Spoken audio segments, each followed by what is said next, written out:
सुप्रभात प्यारे बच्चों। चलिए बाल पथ पर अपने आज के सफ़र की शुरुआत करते हैं।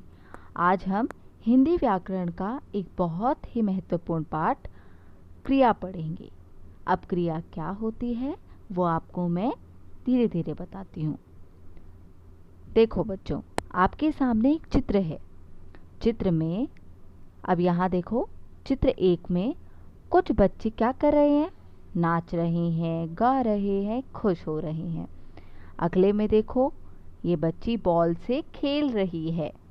यहाँ दादी माँ की, नानी माँ की कहानियाँ सुन रहे हैं। और यहाँ ये बच्चे आपस में बात कर रहे हैं या बोल रहे हैं। ठीक है बच्चों, तो यहाँ पर हर कोई बच्चा कुछ ना कुछ काम कर रहा है। तो इन्हीं कामों को हम कहते हैं क्रिया। क्रिया किन्हें कहते हैं? कोई भी काम जिसे कोई इंसान कर रहा होता है या वो काम अपने आप हो रहा होता है। अब कैसे पता चलेगा? हमेशा आपको पता है, आपके घर में हर कोई काम को करने वाला कोई इंसान होता है। जैसे यहाँ ये बच्ची बॉल से खेल रही है, यहाँ बच्चे नाच रहे हैं, यहाँ यही बच्चे कहानी सुन रहे हैं, और यहाँ ये 2 बच्चे आपस में बोल रहे हैं। तो इन सभी काम को करने के लिए कोई ना कोई इंसान की ज़रूरत है। तो इन्हीं इंसानों को या उस काम को करने वाले को हम बोलते हैं कर्ता। क्या बोलते हैं बच्चों? कर्ता। तो यहाँ पर ये बच्चे हैं कर्ता, क्योंकि जो काम कर रहा है उसे हम बोलेंगे कर्ता। ठीक है, तो क्रिया क्या होता है? अब हम दोबारा पढ़ते हैं। जिस शब्द से किसी कार्य के या किसी काम के, कार्य या काम सेम चीज़ है, होने या करने का समझा जाए उसे क्रिया कहते हैं। जैसे खाना, पीना, गाना, रहना, जाना आदि। अब हमें कैसे पता चलेगा कि कोई शब्द क्रिया है या नहीं, या यहाँ काम हो रहा है या नहीं? बच्चों, आपको जिस काम में या कुछ भी करने में अपने शरीर के किसी भाग को हिलाना पड़े या आपको कहीं कुछ करना पड़े, तो वहाँ आपकी क्रिया हो रही होती है। जैसे एक बच्चा रो रहा है, तो रोने में आपका आँखों का प्रयोग है। रो रहे हो, आपके आंसू आ रहे हैं, तो ये भी आपकी क्रिया है। आप पानी पी रहे हो, यहाँ आप गए, आपने ग्लास उठाया, आपकी मूवमेंट हुई, शरीर आपका हिला, तो ये सब काम क्रिया होते हैं। ठीक है, अब और देखो, राम खाना खाता है, घोड़ा दौड़ता है, यहाँ घोड़ा दौड़ रहा है, काम क्या हो रहा है? दौड़ने का। खाना खाता है, खाने का काम हो रहा है। तुम स्कूल जाते हो, जाने का काम हो रहा है। कई काम बच्चों ऐसे होते हैं जिसे कोई नहीं करता, वह अपने आप होते हैं। तभी तो लिखा गया है कि कोई कार्य होने या करने के लिए तो कोई करने वाला चाहिए, और होने के लिए वो अपने आप होता है। जैसे सुनो, हवा चल रही है, तो यहाँ हवा को तो कोई चला नहीं रहा, हवा खुद ही चल रही है। ऐसे ही नदी बह रही है, बहने का काम हो रहा है, चलने का काम हो रहा है, लेकिन यहाँ उसको कोई इंसान नहीं करता, यह काम अपने आप हो रहा होता है। तो इन्हीं सब कामों को हम क्रिया कहते हैं। क्रिया के कुछ और उदाहरण देखते हैं। राकेश गाना गाता है, गाना गाता है, गाने का काम हो रहा है। मोहन पुस्तक पढ़ता है, पढ़ने का काम। मनोरमा नाचती है, नाचना। मानव धीरे धीरे चलता है, चलना। घोड़ा बहुत तेज दौड़ता है, दौड़ना। यहाँ काम क्या हो रहे हैं? गाना, पढ़ना, नाचना, चलना और दौड़ना, ये सब क्रिया है। अब बच्चों, मैं आपको बताती हूँ, क्रिया भी हमारी 2 तरीके से होती है। 2 तरह की क्रिया होती है। एक क्रिया जिसे हम कहते हैं सकर्मक, और एक होती है अकर्मक।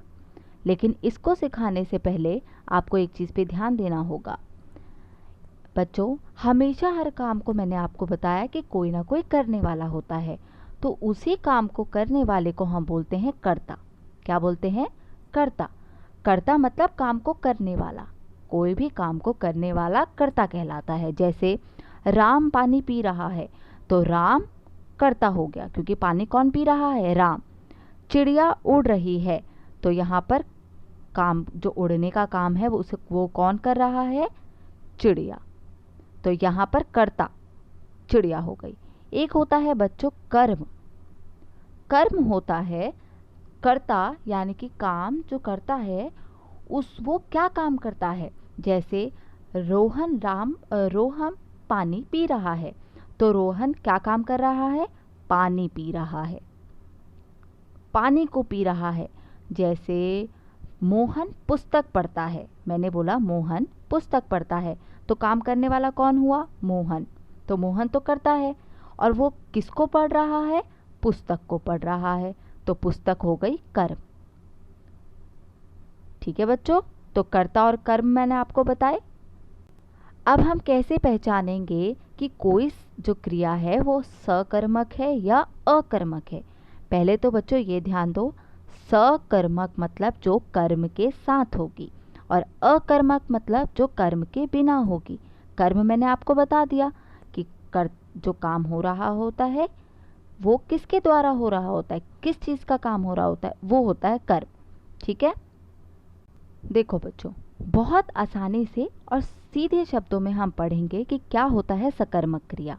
ठीक है, तो यहाँ ध्यान दो, जिस क्रिया में कर्म का होना ज़रूरी होता है, मतलब जो काम हम कर रहे हैं उसमें कोई ना कोई कर्म होना चाहिए, वह क्रिया सकर्मक कहलाती है। सकर्मक मतलब जिसमें कर्म हो। अब देखो, इन क्रियाओं का असर कर्ता पर ना पड़कर कर्म पर पड़ता है। अब देखो, समझते हैं उदाहरणों से। श्याम फिल्म देख रहा है, श्याम तो काम को करने वाला हुआ, तो श्याम हो गया कर्ता। फिल्म देख रहा है, यहाँ पे काम हो रहा है देखने का। ठीक है, तो देखने का काम, क्या देख रहा है? फिल्म देख रहा है, तो फिल्म हो गया कर्म। तो यहाँ पे कर्म है, यानी कि ये सकर्मक है। ऐसे ही वह रोटी खाता है, यहाँ पर लिखा है वह रोटी खाता है, तो वह, ये तो हो गया कर्ता। क्या खाता है? रोटी खाता है, तो रोटी हो गया कर्म, यानी कि कर्म है तो सकर्मक है। तीसरा देखो, श्याम टीवी देख रहा है, क्या देख रहा है? टीवी देख रहा है, तो जो देखने का काम है वो टीवी पर जा रहा है, उसका असर। ठीक है, क्रियाओं का असर कर्ता पर न जाकर कर्म पर जाएगा, तो टीवी कर्म है तो कर्म पर जा रहा है। नौकर झाड़ू लगा रही है, तो झाड़ू लगा रही है, लगाना काम, और क्या लगा रही है? झाड़ू लगा रही है, तो झाड़ू हो गया हमारा कर्म। तो जब मैंने आपको बताया कि अगर कर्म पर काम का जो असर है वो कर्म पर पड़ेगा, तो वो सकर्मक क्रिया होगी।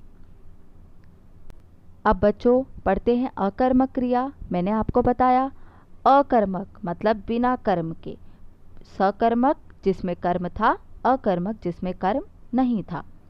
जिस क्रिया का फल कर्ता पर ही पड़ता है, मतलब जो काम हो रहा होता है उसका सीधा असर कर्ता पर पड़ेगा, जो काम कर रहा होगा उस पर पड़ेगा, तो वो होगी अकर्मक क्रिया। ठीक है, इस क्रिया में कर्म का अभाव होता है। इस क्रिया में जो है कर्म नहीं होता, मतलब बीच में कोई चीज़ ऐसी नहीं होगी। जैसे शाम पढ़ता है, अब यहाँ जो पढ़ रहा है वो शाम ही है, बीच में कोई और शब्द नहीं है, तो ये अकर्मक क्रिया है। बच्चों इसके और उदाहरण हैं, देखो। गौरव सोता है, यहाँ काम हो रहा है सोने का, और बीच में कोई और शब्द नहीं है, सीधा गौरव की बात हो रही है, तो गौरव यहाँ पर हो गई अकर्मक। सांप रेंगता है, रेंगने का काम सीधा सांप पर है, सांप पर असर कर रहा है, तो करता, ये सब करता है गौरव, सांप। रेलगाड़ी चलती है, चलने का काम सीधा रेलगाड़ी पर असर है, और ये करता है। वह लजा रही है, लजाना, तो ये हो गई अकर्मक। गाड़ी चलती है, चलने का काम सीधा गाड़ी कर रही है और कोई नहीं है बीच में, तो अकर्मक। मीरा गाती है, गाने का काम सीधा मीरा, तो अकर्मक। बच्चों अकर्मक में आपको कुछ ऐसे शब्द मिलेंगे: तैरना, कूदना, सोना, ठहरना, उछलना, मरना, जीना, बरसना, रोना, चमकना, हंसना, हंसता, चलता, दौड़ता, लजाना, होना। तो कुछ ऐसे शब्द आप आराम से देखिए, ये शब्द आपको अकर्मक क्रिया में मिलेंगे। ठीक है बच्चों, अब मैं आपको बताती हूँ एक शॉर्ट ट्रिक। कि हम कैसे पहचाने कि कोई क्रिया सकर्मक है या अकर्मक। पहले तो आपको याद रखना है कि सकर्मक नाम से ही पता चल रहा है, सकर्मक जिसमें कर्म होगा, अकर्मक जिसमें कर्म नहीं होगा। तो कैसे पहचाने कि कोई सकर्मक है या अकर्मक है?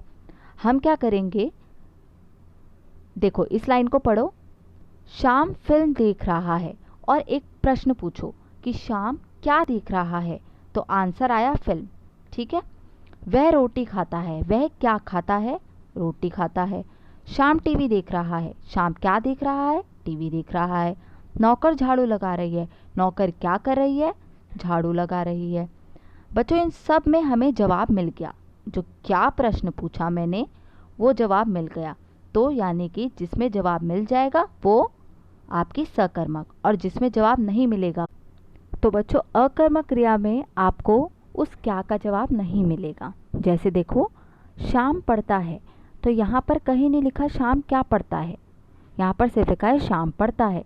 तो अगर मैं बोलूँ श्याम गाता है, तो मुझे यहाँ पर जवाब नहीं मिला कि श्याम क्या गाता है, गाना गाता है, कुछ और गाता है, तो मुझे नहीं पता चला। तो उस क्या का जवाब अगर नहीं मिले तो वो अकर्मक, और मिल जाए तो वो सकर्मक। बच्चों आज की क्लास में हमने सीखा क्रिया क्या होती है। क्रिया कोई भी कार्य जिसको आप शारीरिक या मानसिक रूप से करते हो, जैसे सोचना, सोचना भी एक कार्य है, रोना, हंसना, नाचना, गाना, नहाना, बहुत सारे काम। क्रिया के दो प्रकार होते हैं, दो तरीके की क्रिया होती हैं, एक सकर्मक, सकर्मक मतलब जो कर्म के साथ, और एक अकर्मक कर्म के बिना। सकर्मक में आपको जो आप काम कर रहे हो उसका असर कर्म पर जाता है, किसी और चीज़ पर जाता है, और अकर्मक में सीधा कर्ता पर जाएगा, कर्ता जो काम कर रहा है। ठीक है बच्चों, धन्यवाद। आज की कक्षा में इतना ही। कल फिर मिलते हैं किसी नई वीडियो के साथ। वीडियो को लाइक, शेयर और सब्सक्राइब करना ना भूलें, और जो आपको ज्ञान मिला उसको अपने मित्रों में ज़रूर बांटें।